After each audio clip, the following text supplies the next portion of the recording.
warahmatullahi wabarakatuh. Bismillahirrahmanirrahim. Alhamdulillahi rabbil alamin. Wa bihi nasta'inu ala umuri dunya waddin. Wassalatu wassalamu ala sayyidina wa maulana Muhammadin wa ala alihi wa sahbihi ajma'in. Subhanaka la ilma lana illa ma 'allamtana innaka antal alimul hakim. Rabbi shrah li sadri wa yassir li amri wahlul 'uqdatam min lisani yafqahu qawli, amma ba'd. Yang saya hormati para asatidz, para alim ulama, para tokoh masyarakat, juga seluruh jamaah pengajian Majelis Darul Muhibbin, yang mudah-mudahan semuanya selalu dalam ridho dan rahmat Allah Subhanahu wa ta'ala.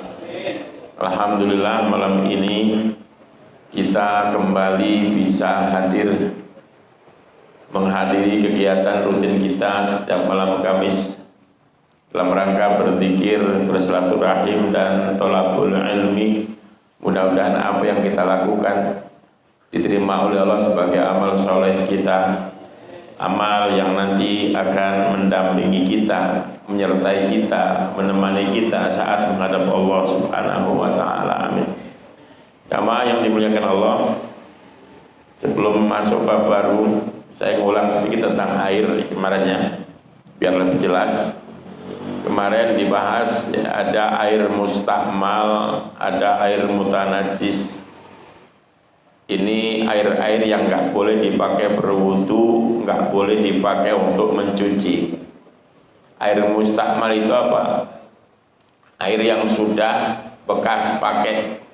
Kita habis wudu, ya. Kita wudu dari air keran, di bawah dikasih ember, maka air ini menjadi mustakmal. Mustakmal itu suci, ya. Suci. Artinya kalau kena baju, nyiprat di baju tidak apa-apa, ya, pakai sholat. Tapi itu tidak lagi bisa untuk bersuci. Nah, cuman begini, kalau air mustakmal ini dikumpulkan lalu mencapai 2 kulah. 2 kulah itu, saya ulangi, kalau tempatnya bentuknya bak mandi itu ya, itu misalnya ini bak mandi, ukurannya 60 kali 60 cm kali kedalamannya 60 cm. Ini baru pas 2 kulah ya. Jadi kalau bikin bak mandi di rumah, kalau bisa dilebihkan. Sebab kalau cuma 60 itu pas 2 kulah, kalau dia ambil 1-2 gayung berarti sudah tidak lagi 2 kulah. Nanti bedanya apa yang kemarin saya jelaskan. Kalau air ada minimal 2 kulah, terus kena najis, asal tidak berubah, tetap suci. Asal nggak berubah.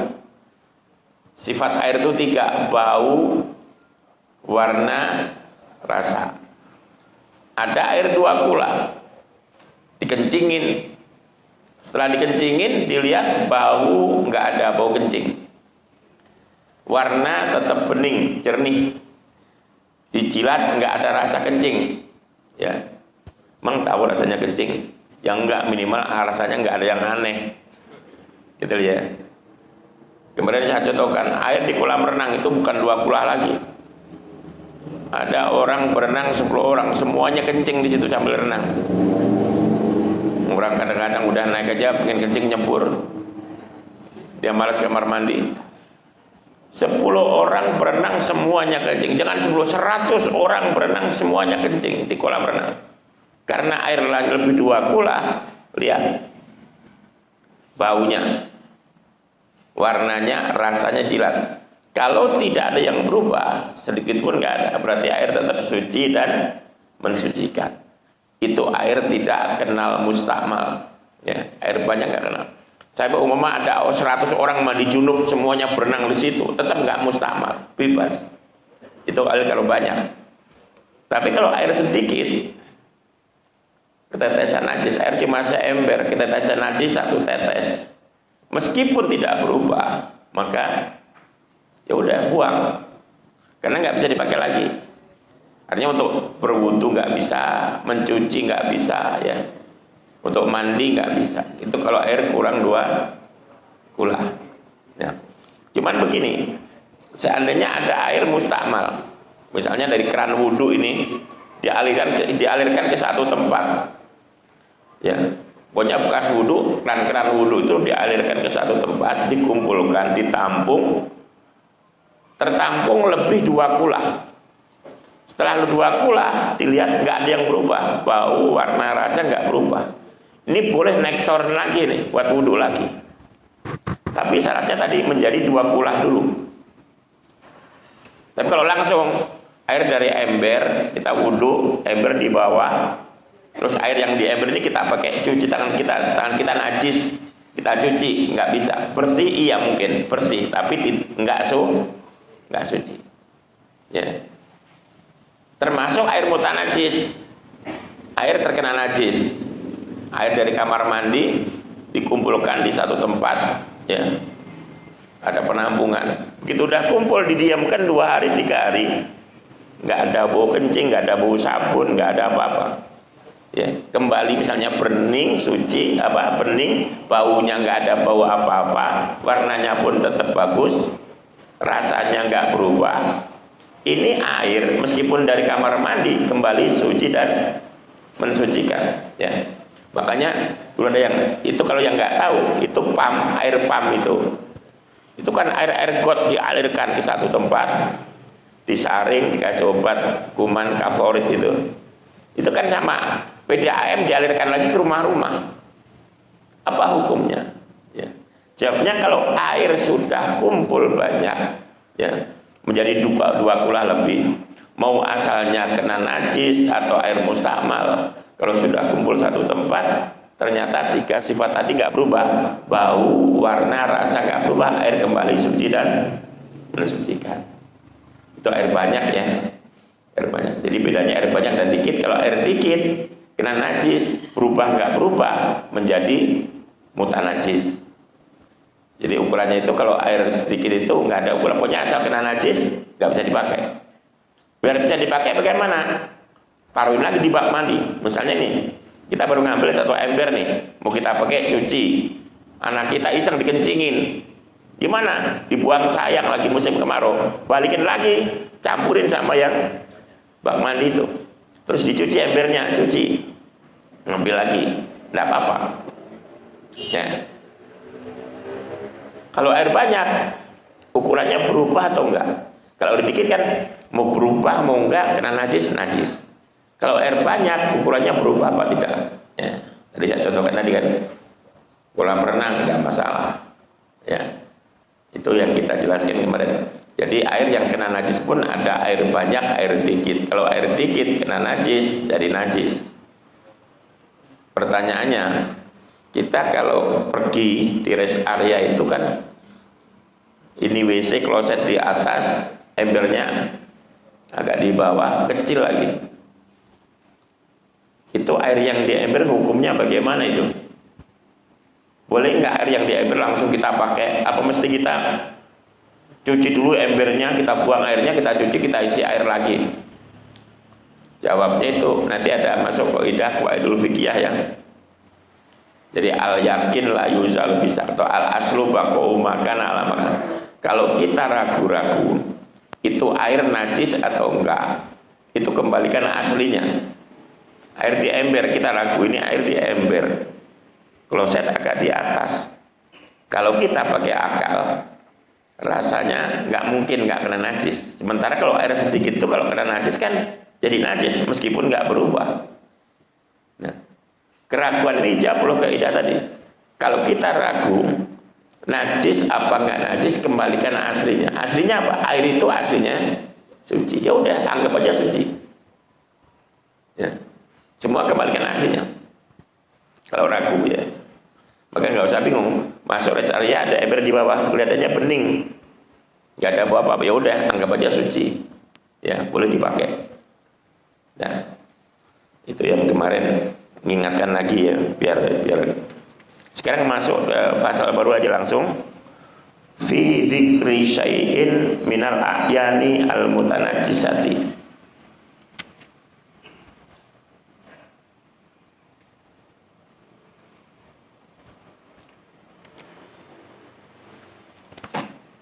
Ini aja ada kelewatan dikitnya tentang air yang berubah.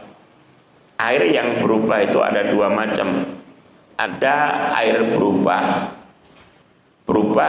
tercampur sesuatu yang memang bercampur seperti teh, kopi ya, kopi, gula ya.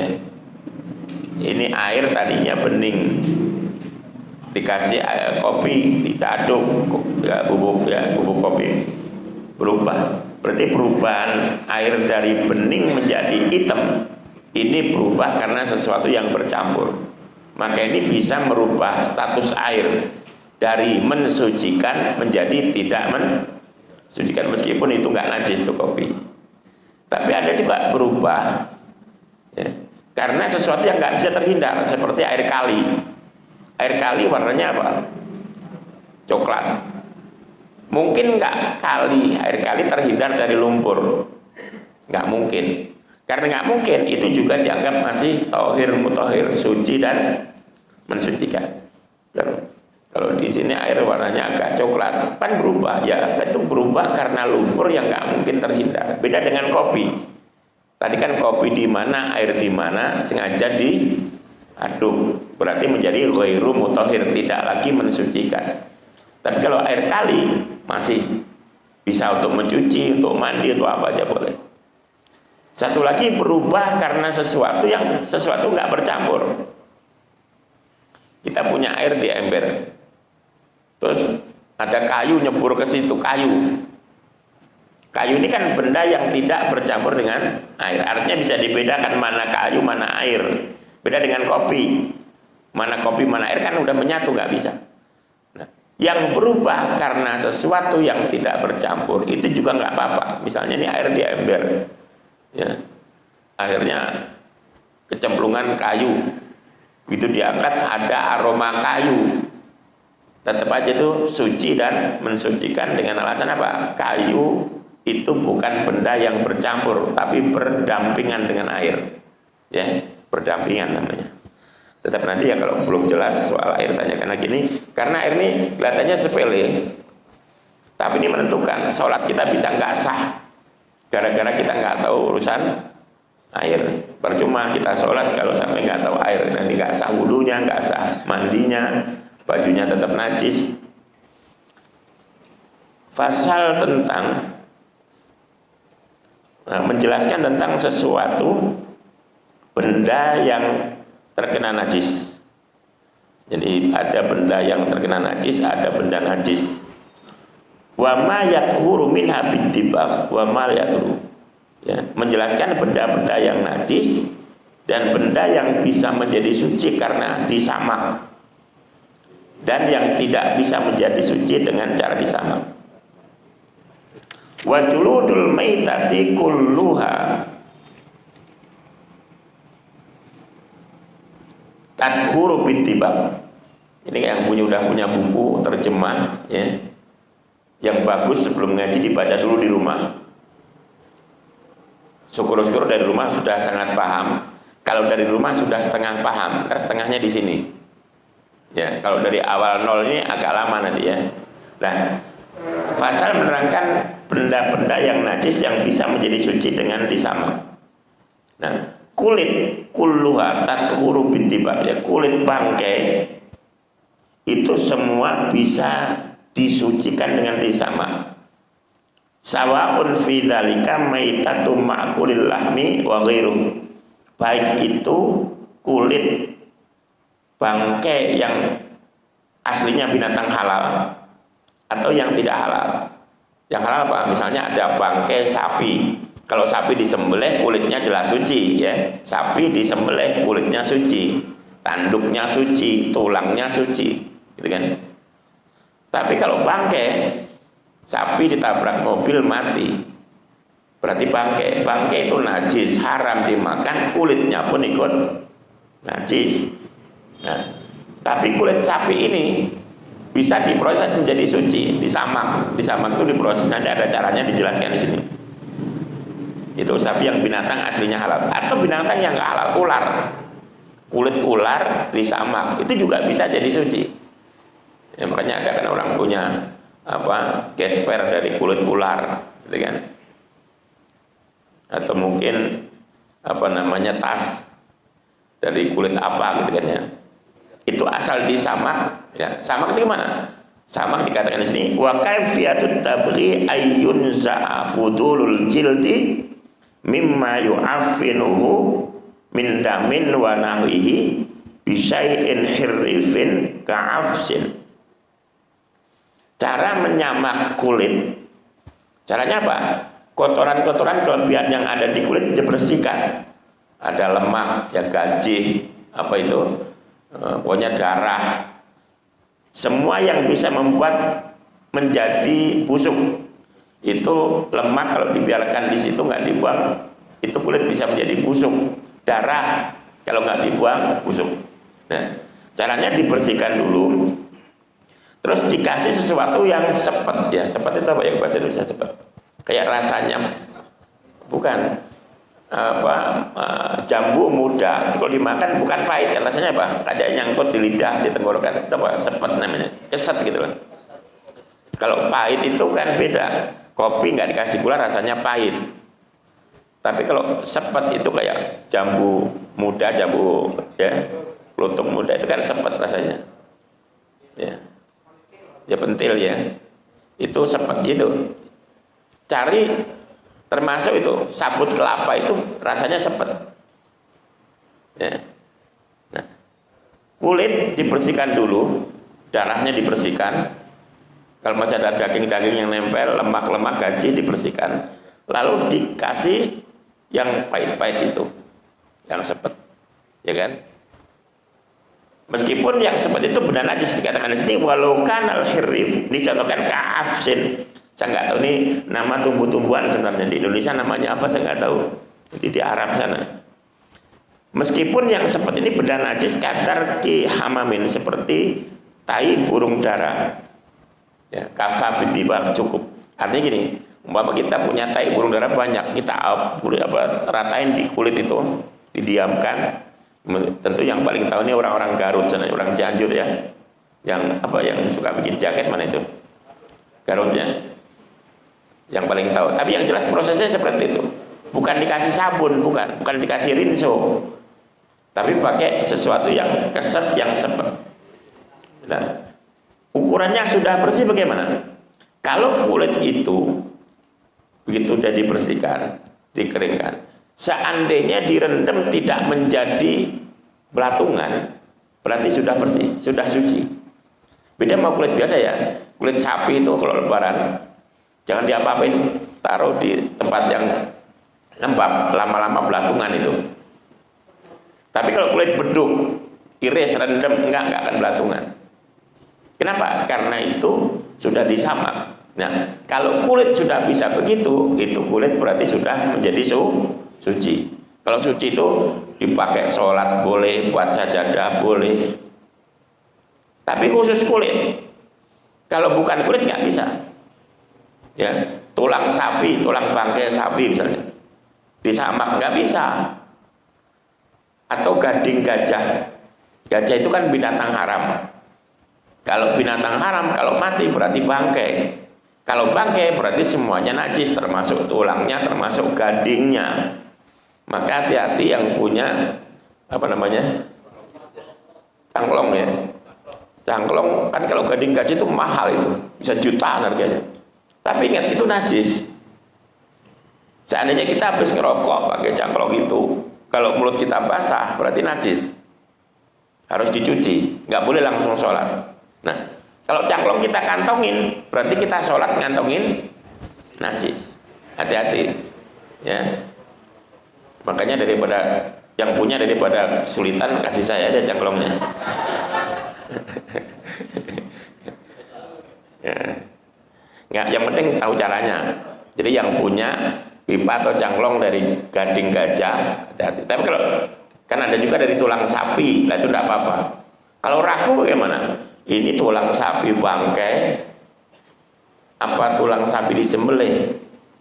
Jawabnya, kata ulama, itu dianggap suci karena memang jarang ada bangkai sapi yang ada dipotong.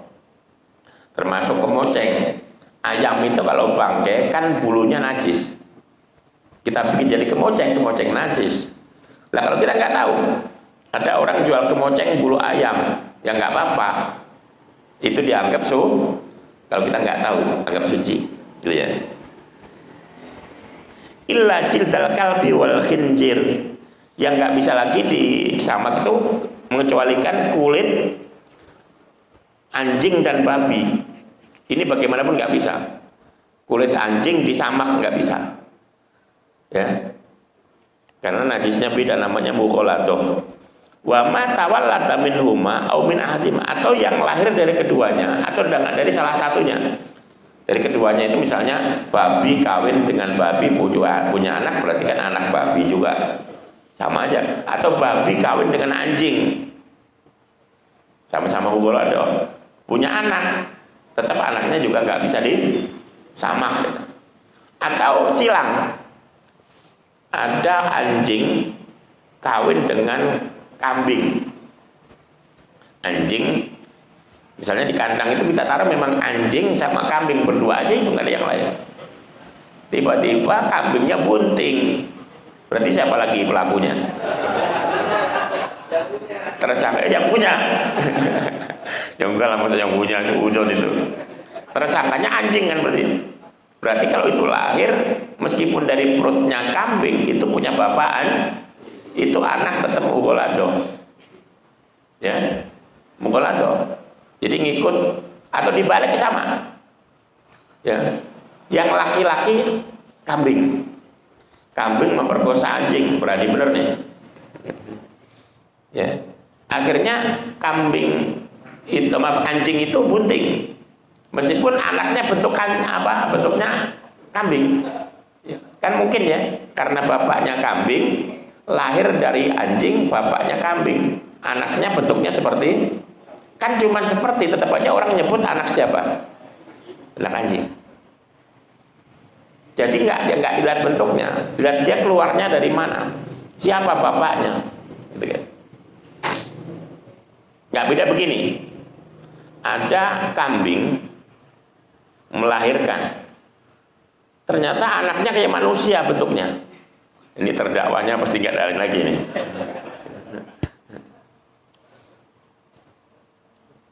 Ya, ada anjing anaknya kambing melahirkan anak bentuknya seperti manusia, bahkan punya otak ya manusia.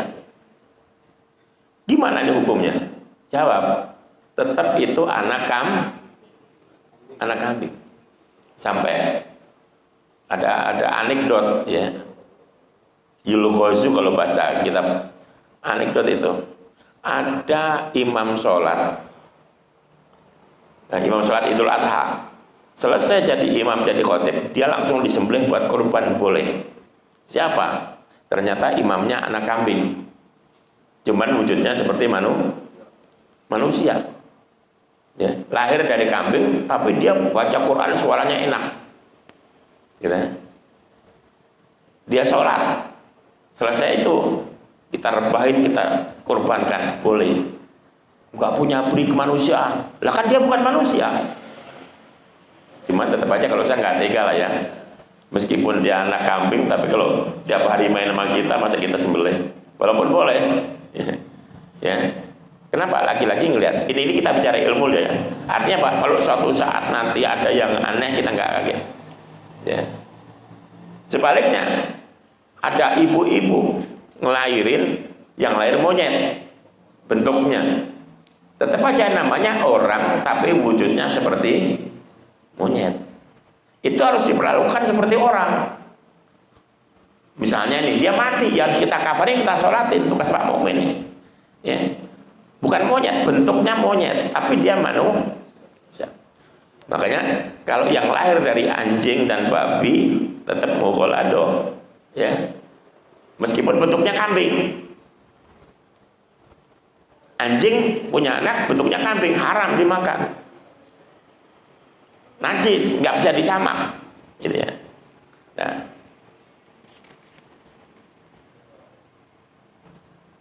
wa admul maitati wa sya'ruha najisun wa kata al maitatu aidon najisatun wa urida biha azzailatul hayah bi ghairi dakatin syar'iyatin fala yustasna hina idin janinul mudakkati idza kharaja min batni ummihi maitan.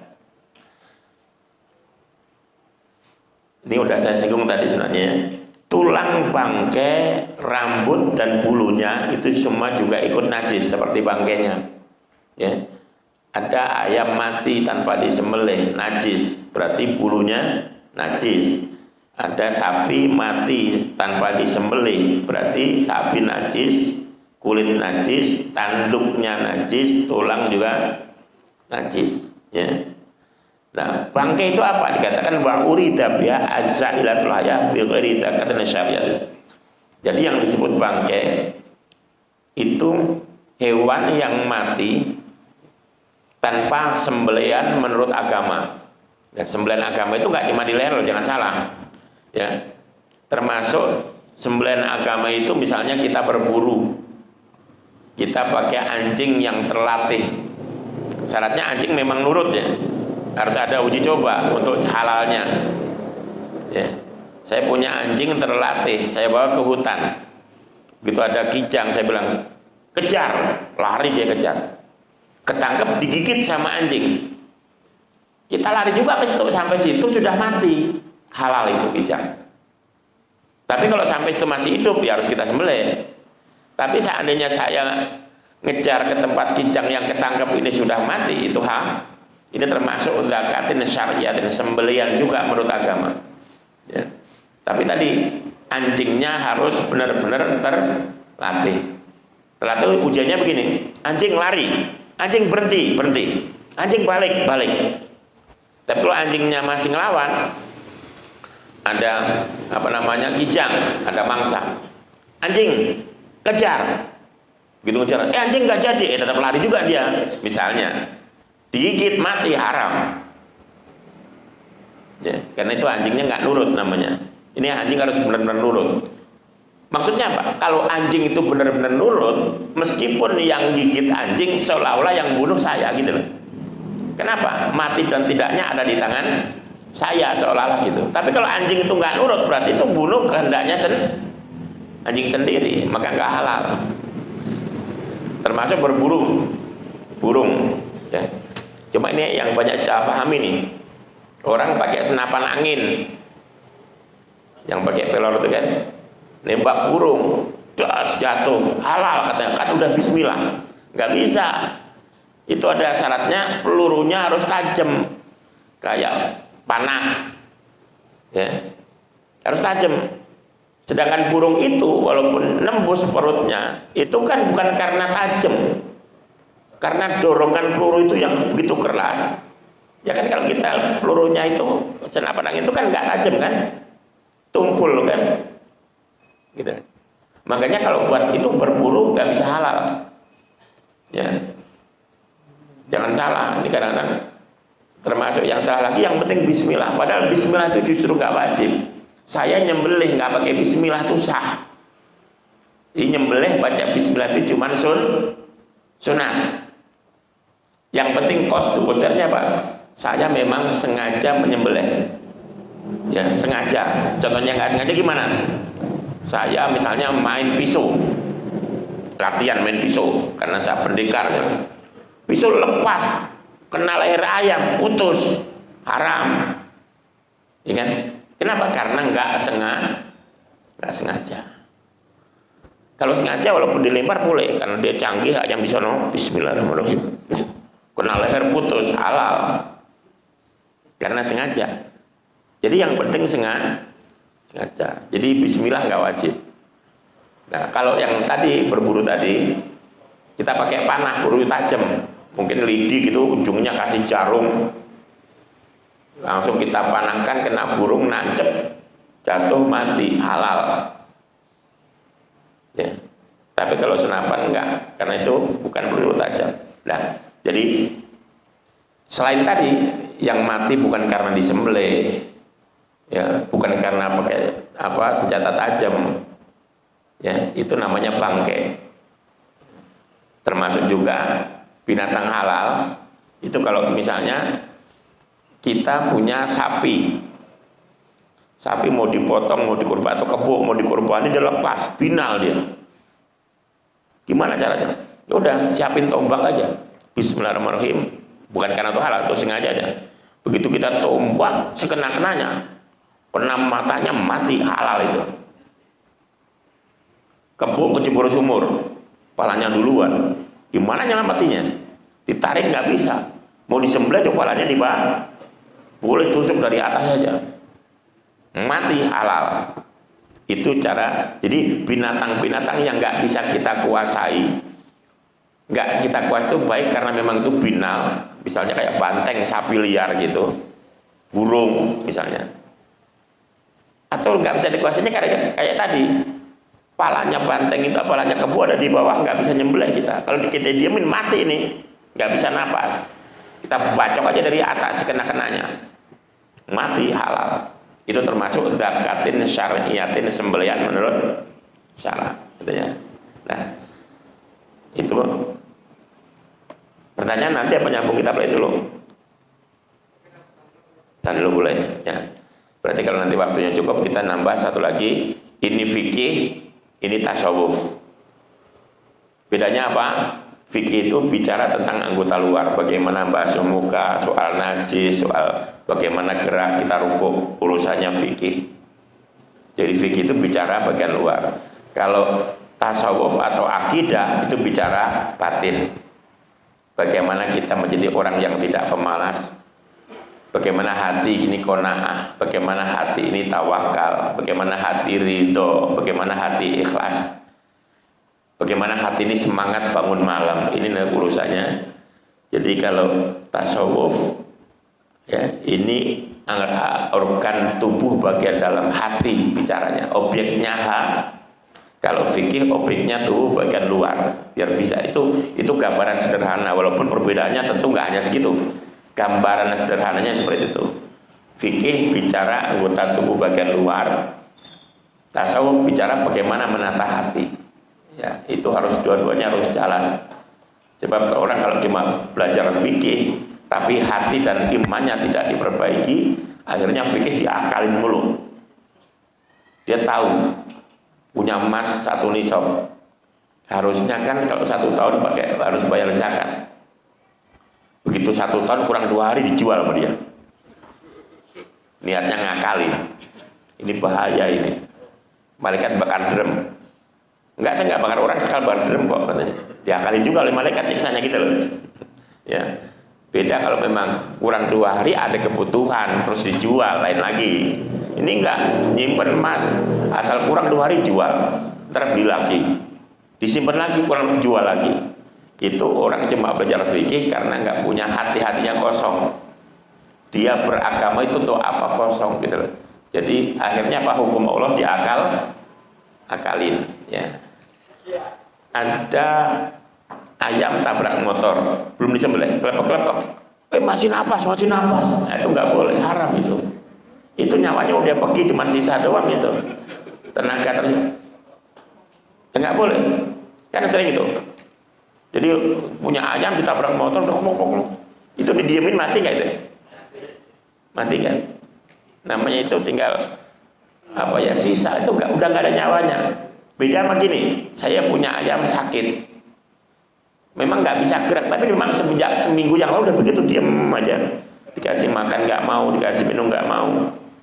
Mungkin frustasi nih ayam habis putus cinta. Tapi masih napas. Nah, ini boleh disembelih, halal ini. Karena kita diamkan pun masih kuat 2 hari mungkin, gitu. Tapi kalau yang kelepek-kelepek tadi, kambing ketabrak mobil dijual, udah. Cepetan mana pisau? Akhirnya pisau dapur dipaksa juga, nggak mempan-mempan. Ganti pisau lagi, apalagi begitu, nggak boleh. Nyembelih itu nggak boleh ganti-ganti pisau. Makanya caranya, adabnya nyembelih itu ada, kata Nabi, pisaunya harus bikin setajam mungkin, sehingga sekali tebas itu selesai. Kalau pakai digodot gitu, aduh, kasihan. Ya, kalau yang pintar kan sekali, sapu itu dorong sekali ke bawah, tarik ke atas, selesai. Bahkan kalau yang pintar pakai pisau kecil aja ditarik dari bawah kan. Ini nggak boleh kalau pisaunya nggak tajam. Ya, jadi saya ingatkan, kalau ayam tadi kita ketabrak mobil motor itu bangkai, nggak boleh. Ya. Tapi kalau sakit, ayam sakit, meskipun napasnya tinggal udah nggak, nih itu tetap halal, sakit ya, beda. Ya. Jadi wudhu itu kalau madzhab Syafi'i yang penting air rata. Air rata, misalnya ini wudhunya di kali atau di laut, kaki cuma kita celupin, kita angkat, asal rata sah. Nanti ada syaratnya, satu, air harus harus tohir mutohir, bukan mustakmal ya. Dua, harus mengalir, nggak boleh hanya diusap. Walaupun ini madzhab lain, nanti kalau kita umroh haji, amin, di Mekah itu nanti ada orang-orang Afrika itu, satu gelas air aqua itu bisa untuk wudhu, kadang bisa 2 orang gitu. Jadi dia karena takut batal, di samping masjid itu dia nongkrong langsung dibuat dibolong gitu. Gitu. Cuma diusap-usap. Itu madzhab Syafi'i tidak sah karena bahasanya membasuh. Faksilu Al-Qur'an, basuh. Kalau basuh air harus mengalir. Beda kalau ngusap kepala cukup dibasuh. Ya. Jadi yang penting air mengalir meskipun tidak digosok. Yang penting kaki keran dibuka, diguyur rata sah. Cuma sunatnya kalau wudhu digosok. Kita punya muka nih, misalnya nih, ini ada shower nih, dibuka shower kan nyetornya gini. Kita setor pakai air shower rata sah. Tapi sunatnya digosok. Tangan juga sama. Ini keran dibuka, gini aja sah asal rata. Tapi sunahnya digosok. Jadi menggosok itu menurut madzhab Syafi'i hukumnya kalau madzhab Maliki hukumnya wajib, kalau kita sunnah. Kenapa sunnah? Ini arif ya, Imam Syafi'i arif banget ya. Sebenarnya menurut pribadi Imam Syafi'i sendiri gosok itu nggak wajib, gitu loh, nggak ada perintah. Tapi karena madzhab Maliki seniornya, Imam Malik itu seniornya, gurunya mengatakan gosok itu wajib. Akhirnya beliau ngasih solusi, murid-muridku sebaiknya digosok ya, meskipun menurut saya nggak wajib, sebaiknya digosok. Kenapa? Hormat sama Imam Malik. Artinya apa? Biar nggak terjadi salah paham dan ribut, udahlah mendingan digosok. Ini akhlak orang dulu ya. Meskipun secara pribadi nggak wajib, tapi karena ada orang yang harus kita hormati berpendapat wajib, ya udahlah kita gosok. Kenapa sih? Biar orang nggak tersinggung. Imam Syafi'i pernah nggak kunut subuh?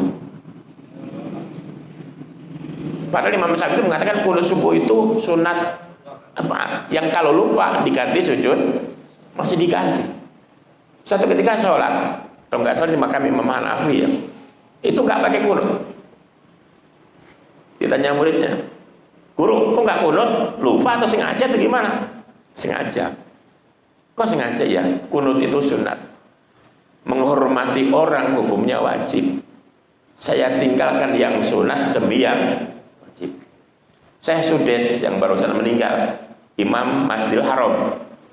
Selama jadi imam di Mekah nggak pernah kunut, karena memang madzhab Hambali itu nggak pakai. Begitu beliau bertamu ke Indonesia, beliau tahu di Indonesia mayoritas orangnya suruh jadi imam di Istiqlal, kunut beliau. Mungkin kalau ditanya sama, kok kunut?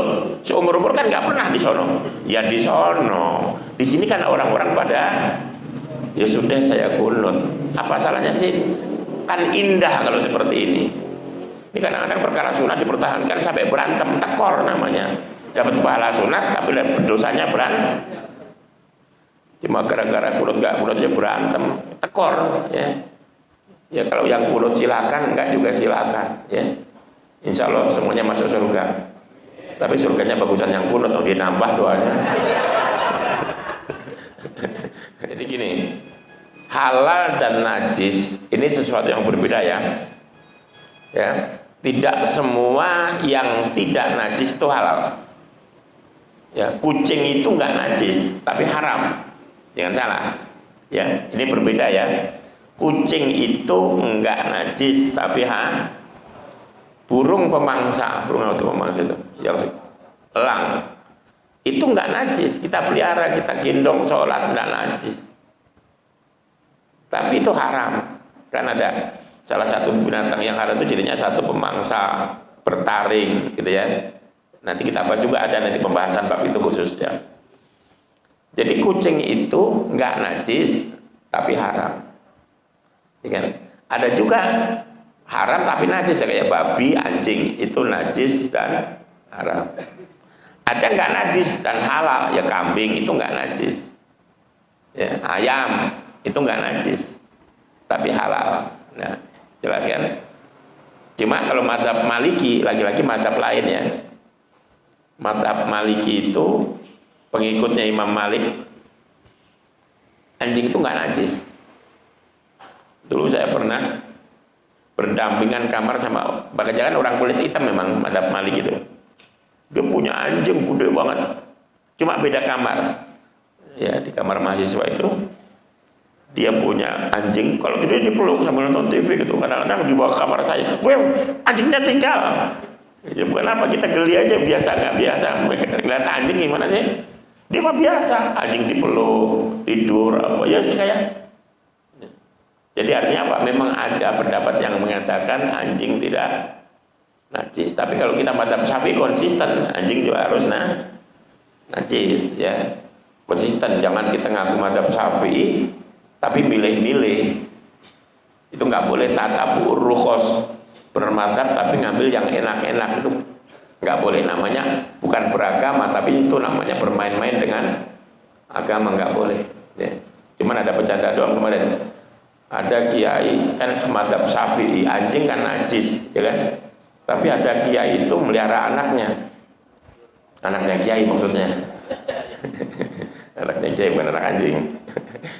Jadi misalnya sebenarnya kalau sapi liar nggak bisa ditangkap, nggak bisa dijinakkan, itu nyembelihnya boleh dengan cara apa aja, tapi lagi-lagi senjatanya harus tajam ya. Nggak boleh gitu, misalnya kita siapkan batu yang gede, kita lempar mati, haram. Harus tajam. Tombak boleh, pakai apa, kita sabet misalnya, kena kakinya atau selumpuh nggak bisa lari. Kalau langsung mati halal, langsung mati. Tapi kalau kita sabet pahanya masih hidup, ya tetap harus disembelih. Jadi berburu itu ya ada kalanya memang tetap harus disembelih, ada kalanya enggak. Ya tadi saya punya anjing terlatih, begitu ada mangsa kejar, ketangkap, digigit. Biasanya yang digigit kan lehernya itu. Kita lari ke sana. Sampai situ kijang udah mati karena gigitan anjing, halal. Cuman pas gigi anjing yang itu dibuang lehernya itu atau dicuci 7 kali ya. Tapi halal. Tapi kalau sampai ke tempat itu masih hidup, wajib disembelih. Ini juga sama. Sapi liar nggak bisa dijinakkan gitu. Akhirnya dijinakkan, adanya celurit misalnya, jatuh sapi. Kalau masih hidup, sembelih, tetap harus ya. Jelas ya? Ya. Yang lain? Oh enggak. Itu kita bukan bagian, justru itu apa namanya? Ya memang mau tidak mau harus dilukai, itu enggak dosa. Ya, enggak dosa. Kecuali enggak ada niat mau disembelih, ya. Itu kan menghafal itu udah ada niat mau disembelih, memang mau dimatiin kan gitu. Ya. Dan ternyata hewan itu ketika matinya dengan cara disembelih, yang saya baca itu, dia bisa bersyukur dan dia senang. Apalagi ya, kalau ada hewan itu dimakan oleh orang soleh, itu bangga dia. Kenapa? Dia merasa bisa masuk surga. Kan daging itu dimakan, akhirnya jadi dagingnya kiainya masuk surga, itu daging kambing ikut masuk surga. Walaupun tentu dia nggak hidup lagi di sana. Ya, sebab di surga nggak ada hewan, yang ada anjing itu kalau salah ada 2 ya, Ashabul Kahfi sama siapa itu itu anjing, ngikut kiai masuk surga. Ashabul Kahfi, baca itu surat Kahfi. Ini masa iya orang ikut kiai nggak masuk surga? Kebangetan ya. Cukup, ini kayaknya udah malam, boleh sambung pun berjumpa ya. Insya Allah berikutnya nanti kita baca tasawufnya, biar kita nggak cuma tahu caranya sholat, tapi kita tahu bagaimana caranya biar semangat sholat gitu loh. Caranya sholat digarap oleh fikih, cara biar semangat sholat nanti digarap oleh ya, ini obat dalamnya, ini obat luarnya gitu loh ya. Itu dari saya, kurang lebihnya mohon maaf, dan lagi-lagi juga saya mohon maaf tadi agak telat karena ada jamaah kita malam 7 hari ke rumah minta nggak tega, ya udah akhirnya saya minta di sini agak malam. Terima kasih, kurang lebihnya mohon maaf. Wallahul muwaffiq ila aqwamit thoriq. Assalamualaikum warahmatullahi wabarakatuh.